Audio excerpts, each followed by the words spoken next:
Hi అండి, నమస్తే. Welcome to our channel. ఈరోజు మన వీడియోలో రాగిపిండితో పూరి ఇలా పొంగుతూ చాలా టేస్టీగా ఉంటాయి, సాఫ్ట్గా ఉంటాయి. పిల్లలు కూడా చాలా ఇష్టంగా తింటారండి. ఇప్పుడు పూరి ఎలా తయారు చేసుకోవాలో చూద్దామండి. రాగి పూరికి 1 కప్ రాగిపిండి. ఇప్పుడు 1 కప్ రాగి పిండికి 1 కప్ గోధుమ పిండి వేసుకోవాలి.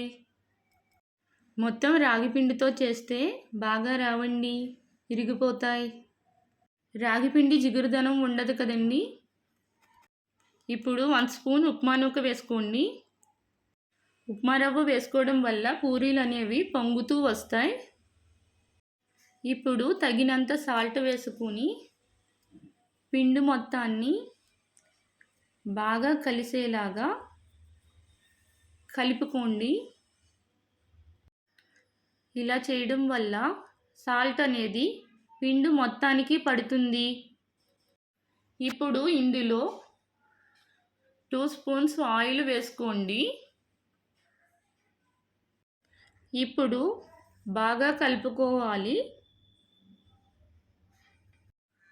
ఇలా కలుపుకున్న తర్వాత తగినన్ని నీళ్లు పోసి సాఫ్ట్గా కలుపుకోవాలి. ఇప్పుడు మూత పెట్టి ఒక 15 మినిట్స్ పక్కన పెట్టుకోండి. పిండి ముద్దలుగా చేసుకోండి. పొడి పిండి వేసుకుని పూరీలా ఒత్తుకోవాలండి. ఇది మరీ పలచగాను ఒత్తకూడదు, మరీ మందంగాను ఒత్తకూడదు. ఇదే విధంగా పూరీలన్నీ చేసుకోండి.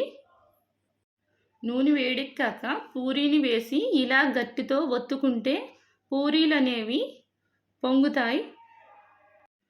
పొంగిన వెంటనే రెండో వైపుకి తిప్పుకోవాలండి.